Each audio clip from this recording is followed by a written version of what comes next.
जय श्री राम। सनातन के अथाह समुद्र से कुछ भी निकाल पाना समुद्र से निकले रत्नों के समान होता है और इन रत्नों को विवेक की चाशनी में रखकर लोगों तक पहुंचा दी जाए तो मानव समाज धन्य हो जाएगा। इन्हीं सोच के साथ संस्कृति संज्ञान का हमारे बीच अभ्युदय करीब 3 साल पहले हुआ और आज समाज का एक प्रबुद्ध वर्ग संस्कृति संज्ञान के महत्व को समझने लगा है। देखिए, एक जो संस्कृति संज्ञान की जो स्थापना हुई करीब 4 वर्ष पहले गोष्ठी हुई थी, उसमें इस पे विचार हुआ कि जो भारतीय समाज है उसमें अपनी संस्कृति, संस्कार और धर्म के प्रति जो आस्था है वो दिन प्रतिदिन कम हो रही है। इसके लिए लोग बड़े चिंतित हुए कि इसका कारण क्या है। तो ये देखा गया कि इसका प्रमुख कारण ये है कि हमारे परिवारों में जो हमारी संस्कृति है और जो धर्म है, उसके जो धर्म ग्रंथ है, रामचरितमानस है या भागवत गीता है, उनका पठन पाठन बहुत ही कम हो गया है। वास्तव में भारत जैसे देश में लोगों की ये सोच भारतीय संस्कृति और सनातनी संस्कार के लिए झटका तो है। तो सवाल उठता है कि आखिर किया क्या जाए। तो इसके लिए हमने कि ये जो आस्था कम हो रही है, क्या किया जाए, हमने एक दूसरी गोष्ठी का गठन किया जिसमें हमने पूरे भारतवर्ष के प्रोफेसर्स, भारतवर्ष के संस्कृत के ज्ञाता और अन्य गणमान्य लोगों को बुलाकर इस विषय पे चर्चा हुई कि ऐसा क्यों हो रहा है तो और इसके लिए क्या किया जाए। तो उसमें ये देखा गया कि भाई जो हमारे भारतवर्ष के जो छोटे छोटे मंदिर हैं, गाँव में, कस्बों में, वो मंदिर और उनके जो पुजारी हैं, जो छोटे छोटे पुजारी हैं, उनके द्वारा ही हम, चूँकि वो ही समाज के 90% लोगों के संपर्क में आते हैं, उनके द्वारा ही हम ये काम कर सकते हैं कि परिवारों में जो हमारे धर्म ग्रंथ हैं उनका पठन पाठन हम लोग दोबारा शुरू करा सकें। कहा जाता है कि नियति नेक हो और कर गुजरने की तमन्ना दिल में हो तो कारवां बनते देर नहीं लगती। मैं अकेला ही चला था जानिबे मंजिल, मगर लोग साथ आते गए और कारवां बनता गया। तो इसके लिए हमने ये सोचा कि भाई ये जो पुजारी हैं, जो छोटे छोटे मंदिर के, इनके पास लाखों लोग आते हैं। तो अगर ये लोग, इन लोग, चूँकि जो भी आदमी आता है उसको कोई ना कोई परेशानी होती है, अगर ये उनको कहेंगे कि भाई आप अपने घर में रामचरितमानस का पाठ करिए, आपकी सब जो विपदाएं हैं, जो सब चीज़ें ठीक हो जाएंगी, तो वो उनकी बात ज़रूर मानेंगे। लेकिन हमने देखा कि भाई इन पुजारियों की तो आर्थिक स्थिति बहुत ख़राब है, इन पुजारियों की धार्मिक स्थिति बहुत ख़राब है, उनकी सामाजिक स्थिति बहुत ख़राब है, उनकी सांस्कृतिक स्थिति बहुत ख़राब है। तो इसके लिए क्या किया जाए। तो इसके लिए हमने ये सोचा कि भाई पहले हम इनकी आर्थिक स्थिति को अच्छा करें। उस आर्थिक स्थिति को अच्छा करने के लिए हमने जगह जगह छोटे छोटे बड़े प्रोग्राम किए। अभी तक हम, आप ये समझिए, कम से कम 30 के करीब छोटे छोटे पुजारियों के प्रोग्राम हमने किए हैं। दूसरे हमने 3 बड़े प्रोग्राम इसमें किए हैं। एक बड़ा प्रोग्राम हमने कैलाश मानसरोवर धाम में किया था, जो इंदिरापुरम गाजियाबाद में, उसमें करीब 200 से ज़्यादा पुजारी आए थे। दूसरा प्रोग्राम हमने सरस्वती शिशु मंदिर नोएडा में किया था, उसमें भी 200 से ज़्यादा पुजारी आए थे। एक बड़ा प्रोग्राम हमने अभी मयूर विहार जिले में किया, उसमें भी काफ़ी संख्या में पुजारी आए थे। इन पुजारियों में हमने कुछ केंद्र सरकार के मंत्रियों को भी बुलाया था, समाज के जो व्यापारी हैं उनको बुलाया था और समाज के अन्य लोग भी इन फंक्शन में आए थे। समय तो लगा, लेकिन धीरे धीरे डॉक्टर सिंघल और उनकी एनजीओ संस्कृति संज्ञान ने अपनी मिशन की शुरुआत कर दी। स्थान था गाजियाबाद जिले का इंदिरापुरम इलाका और यहाँ का भव्य शिव मंदिर जिसे कैलाश मानसरोवर के नाम से जाना जाता है।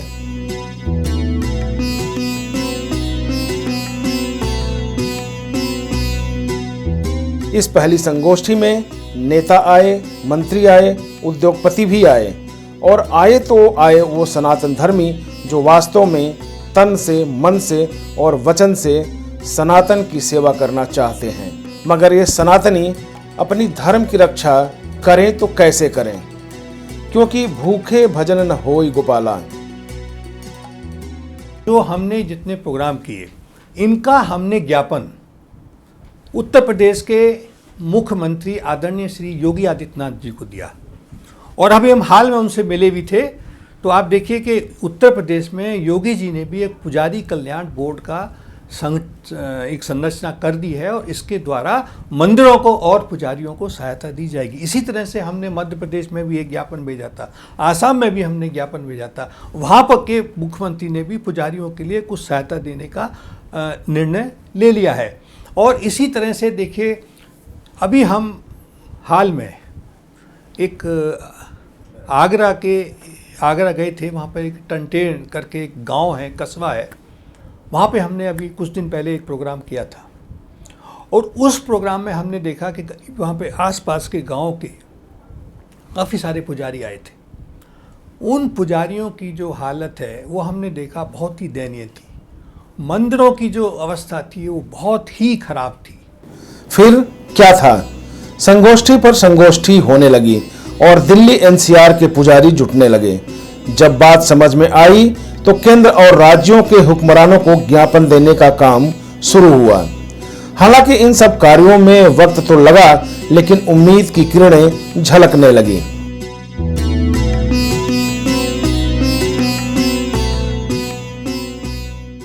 इस अभियान के अंतर्गत अभी तक हमारे संगठन से 4000 से ज़्यादा पुजारी जुड़े हुए हैं और हमने 1000 से ज़्यादा परिवारों में रामचरितमानस का पठन पाठन शुरू कर दिया है।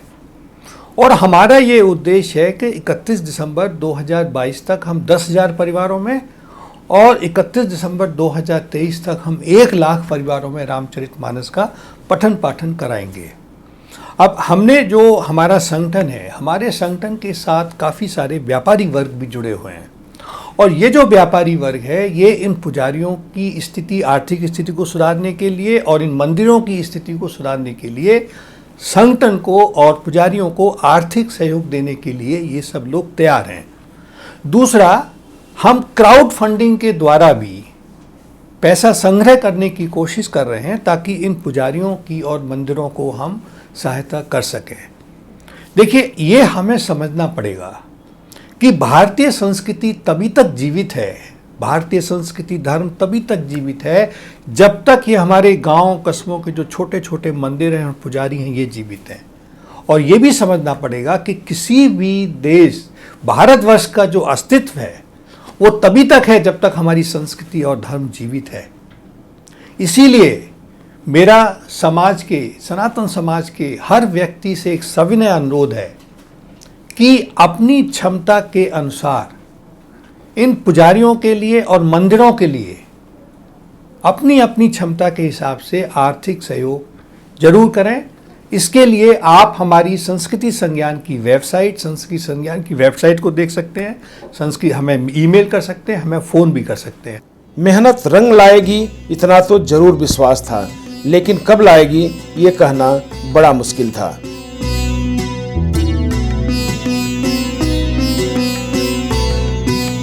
देखिए, इनमें हमने, ताकि जो पुजारियों को कैसे आर्थिक सहायता दी जाए, इसके लिए हमने ज्ञापन दिए थे। हमने पूरे भारतवर्ष में और केंद्र सरकारों को, सबको हमने ज्ञापन दिए, सारे भारतवर्ष की जितनी राज्य सरकारों को। तो उसके देखिए नतीजे भी आने शुरू हो गए हैं। अगर आप देखें, उत्तर प्रदेश में पुजारी कल्याण बोर्ड की स्थापना हो गई है और उसके द्वारा पुजारियों की, जो गरीब पुजारी हैं और जो मंदिर हैं, उनको सहायता दी जाएगी। इसी तरह से मध्य प्रदेश में भी ये पुजारियों को 5,000 रुपये मासिक देने का निर्णय किया गया। मंदिरों की स्थिति सुधारने के लिए भी वहाँ पे कुछ फंड दिया जाएगा। तीसरा, आसाम में भी इसी तरह की पुजारियों के लिए 10,000 रुपये प्रति माह का उन्होंने घोषणा की है। और इसी तरह से अब दूसरी स्टेट कर्नाटक वगैरह में भी ये सब होने जा रहा है। इसके दूसरे तहत हम लोग यहाँ पे केंद्र में भी काफ़ी सारे मंत्रियों से और इवन बहुत जो ब्यूरोक्रेट्स हैं उनसे भी हम लोग मिल रहे हैं, क्योंकि हमने यहाँ पे उनसे कहा है कि भाई जैसे आपने देखा एक माइनॉरिटी कमीशन होता है जो कि मुसलमानों की और ईसाइयों की देखरेख करता है, उनके धर्म के जो उनकी जो मस्जिदें हैं, उनके जो भी उनकी चर्च हैं, उनकी देखरेख के लिए पैसा देता है, उनके मौलानाओं के लिए, पादरियों के लिए पैसा देता है। इसी तरह से केंद्र में भी एक धर्मार्थ रक्षा मंत्रालय बनाया जाए ताकि उस मंत्रालय के द्वारा जो भारतवर्ष के जो छोटे छोटे पुजारी हैं, जो छोटे छोटे मंदिर हैं और जो दूसरे सनातन संस्कृति के जो संस्थान हैं, उनकी देखरेख की जा सके। तभी देखिए भारतीय संस्कृति को जीवित रखा जा सकता है, उसकी रक्षा की जा सकती है। आज समाज में सनातन धर्म के प्रति जागरूकता दिखाई देने लगी है। आम जनमानस सनातन की महिमा और उसके महत्व को समझने लगा है। आज जो हम इन पुजारियों के जरिए सनातन का बीज बो रहे हैं, निश्चित तौर पर वह कल पल्लवित होगा, पुष्पित होगा और भारत का डंका पूरे देश में बजेगा। भारत एक है और सदा ही एक रहेगा।